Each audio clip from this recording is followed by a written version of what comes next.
Selamat siang adik-adik. Pada kesempatan kali ini kita akan membahas materi baru di fisika, yaitu mengenai listrik statis.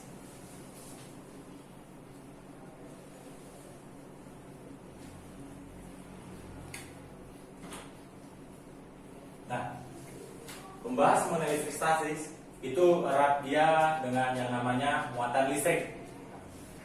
Yang pertama yang mau kita bahas itu mengenai muatan listrik.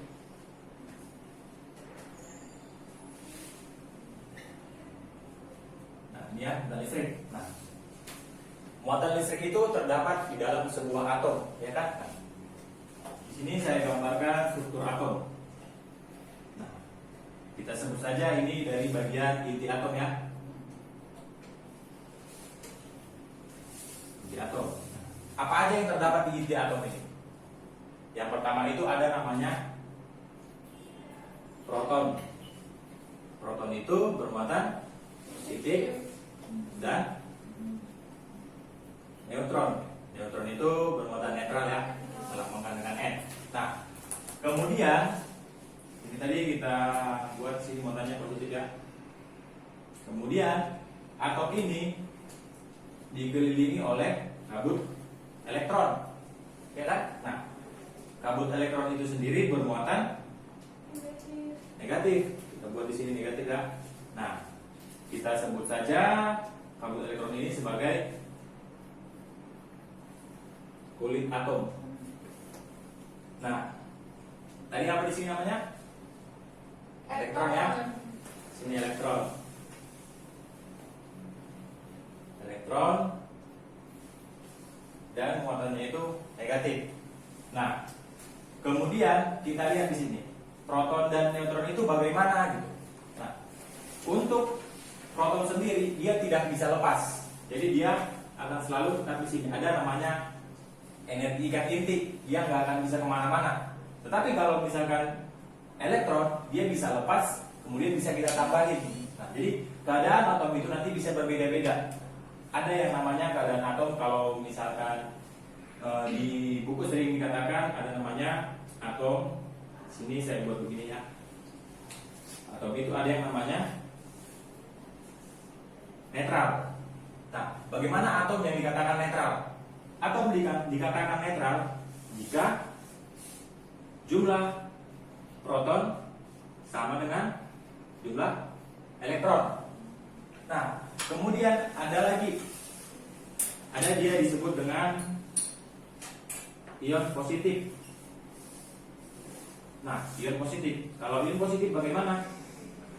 Kalau ion positif seperti ini, di sini kita punya muatan positif dan negatif. Nah, kan tadi saya sudah bilang kalau misalkan elektron ini sendiri ini bisa bergerak bebas, bisa lepas kemana aja, tidak terikat. Nah, elektronnya ini kita buang, berarti yang sisa di dalam sebuah atom ini apa? Positif ya, berarti jumlah proton lebih besar dari jumlah elektron. Atau dengan kata lain ini bisa kita buat elektron keluar. Nah, kemudian ada lagi, ada yang namanya ion negatif.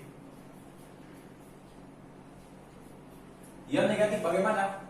Nah, ini tadi bebas, bisa kita tambah, bisa kita ambil, itu sesuka kita ya. Untuk ion negatif, nilai elektronnya ini kita jumlahin, kita tambahin lagi. Apakah bisa kita tambah di sini? Sini, bisa kita tambah di sini. Nih, kita tambahin. Nah, kalau bentuknya seperti ini, mana yang lebih besar? Nilai elektronnya ya, berarti jumlah elektron lebih besar dari jumlah proton, atau ini sama dengan elektron masuk atau datang ya. Nah, oke. Nah, selanjutnya kita akan bahas bagaimana interaksi antara dua muatan ini gitu. Jadi tadi kita udah bahas mengenai inti atom, kemudian bentuk atomnya, kemudian kita bahas lagi mengenai interaksi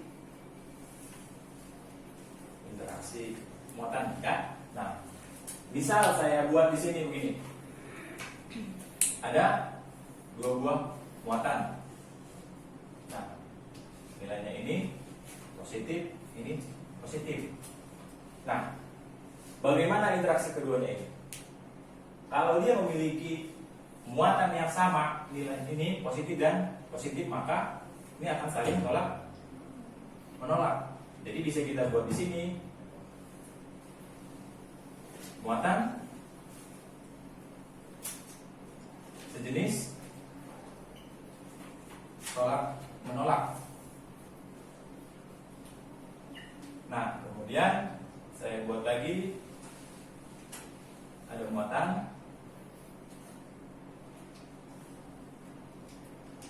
positif dan negatif. Ini bagaimana? Ini saling tarik menarik ya. Nah, jadi bisa kita buat di sini muatan tidak sejenis saling tarik menarik. Oke, sampai di sini paham ya konsep muatan listrik ya. Nah, oke, selanjutnya kita akan bahas mengenai yang namanya hukum Coulomb. Udah pernah dengar namanya hukum Coulomb?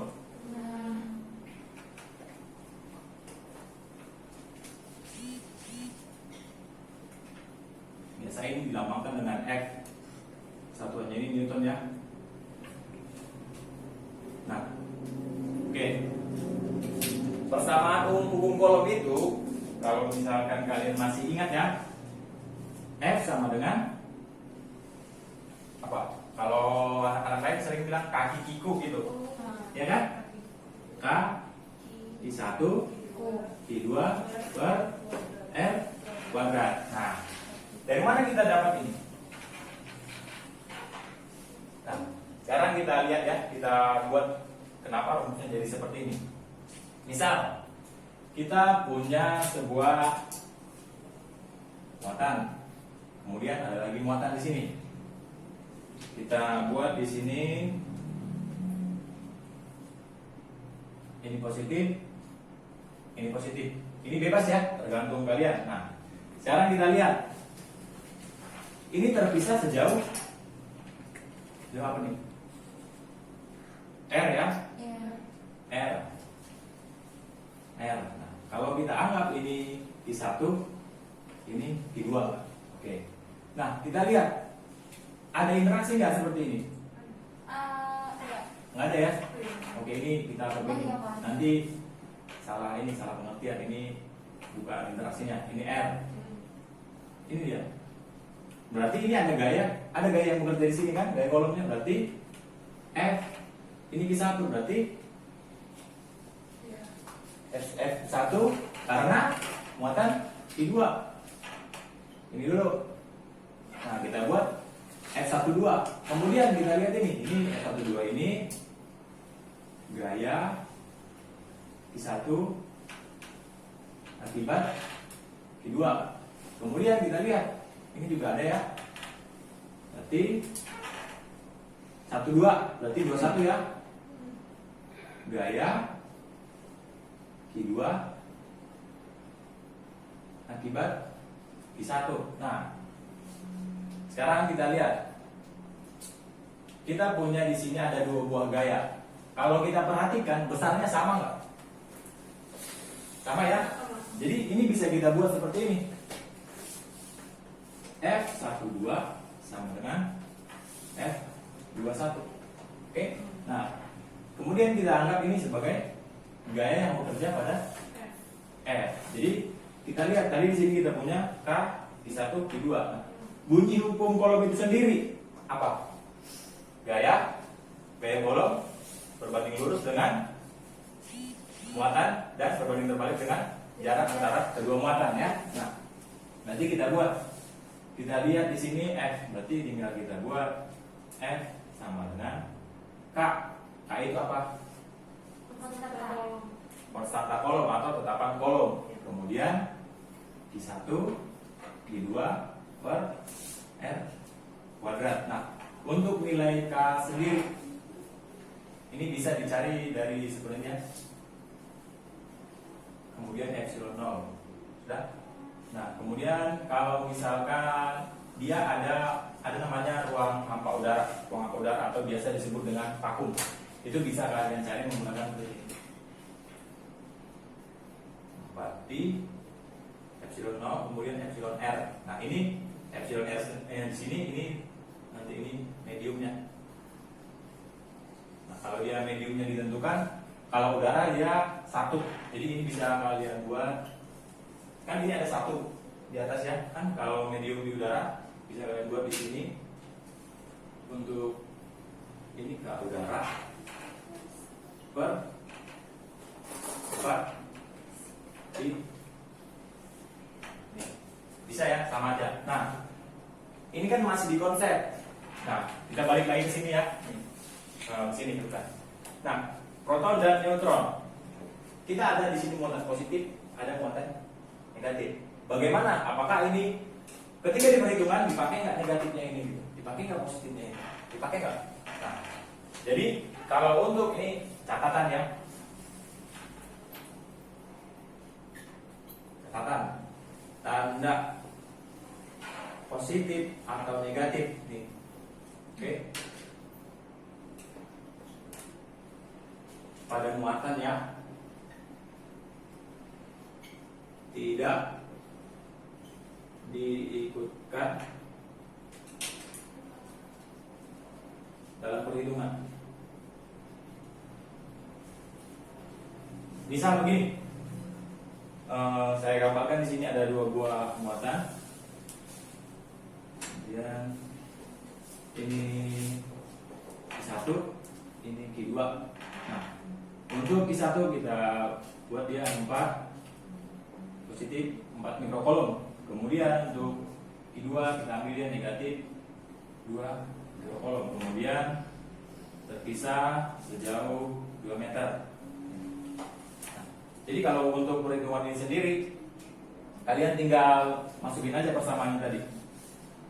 F sama dengan K dikali Q1 Q2 per R kuadrat. Nah, nilai K sendiri berapa? 9 dikali 10 maka 9 dikali Q1 4 dikali 2. Di sini dia pakai tanda negatif. Tapi kalau di perhitungan dia tetap positif ya. Jadi untuk tanda-tanda di muatan itu hanya untuk menunjukkan berlawanan atau arah gayanya. Ini dibagi 2 kuadrat. Ini bisa kalian sendiri. Nah, oke.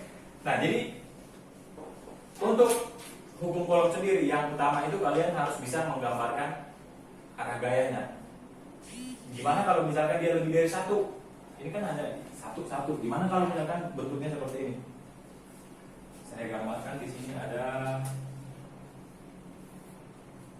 3 muatan. Nah, gimana cara mencari?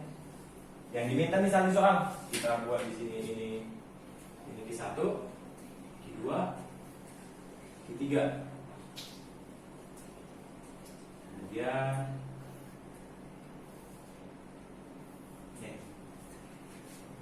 ini kita anggap positif, negatif, positif. Nah, misal begini, berapa muatan yang bekerja atau gaya Coulomb yang bekerja di Q1? Gimana caranya? Gampang aja. Yang penting kalian udah tahu arah gayanya kemana. Interaksi antara muatan-muatan ini udah tahu kan? Berarti ini ada gaya, kita buat di sini F1, ini Q2 ya, berarti F1 2. Kemudian ada mana lagi? Ke sini ya. Ke sini arahnya gayanya mana? Tolak menolak. Berarti ini F1 3. Nah, kemudian kita lihat lagi untuk F2. Untuk ini ke atas dulu ya. Karena positif dan negatif tarik menarik. Berarti di sini ada F21. Kemudian ini ada F23. Nah, kemudian kita lihat untuk Q3. Q3 nanti ada gaya ke sini. Ini F31 ada. Nah, kemudian ada gaya ke sini.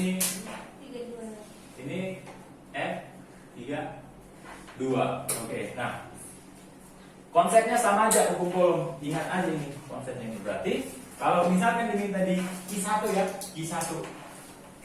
Berarti kita lihat aja K sama dengan, bukan K, F, sorry. F sama dengan K dikali Q1. Kemudian mana lagi? Q1. Ini Q1 kan? Kan yang dikali Q1, berarti ini bukan Q1 dong. Q2. Terus Q3 per R 2 3. Nah, ada lagi kan ini tadi. Terus mana lagi? Ada lagi? Yang ini lagi. Ini satu, ini satu. Nah, jadi kalau misalkan kalian mau ambil langsung, dia ada namanya resultan namanya. Resultan dari kolom itu biasa jadi tulis seperti ini. Ini F1 kuadrat ditambah F2 kuadrat ditambah 2 kali F1 F2 cos theta. Nih, bisa kalau kita lihat di sini, ini kan membentuk sudut di sini, ya kan, membentuk sudut. Jadi ini bisa kita buat dia di situ sudutnya theta ya, theta. Ini theta. Jadi kalau misalkan kita mau jabarin satu-satu, berarti ini ada F-nya untuk Q1 di sini, F1-nya yang mana? Berarti di sini kita lihat Q1 dengan Q2, terus ada Q1 dengan Q3. Jadi ini bisa kalian buat di sini. Ini F12, kemudian di sini F berapa nih? 13 boleh ya? 13 ditambah 2 dikali F12 F13 cos theta. Nah, seperti itu. Oke, bisa ya? Nah, jadi ingat aja, untuk hukum kolom yang utama itu menggambarkan arah gaya. Jadi kalau misalkan kalian sudah bisa menggambarkan arah gaya, itu kalian sudah bisa mengerjakan soal. Oke? Paham ya? Oke, sampai ketemu di video berikutnya. Jangan lupa subscribe, nyalakan lonceng notifikasi, like, dan share video di channel ini ya teman-teman. Terima kasih.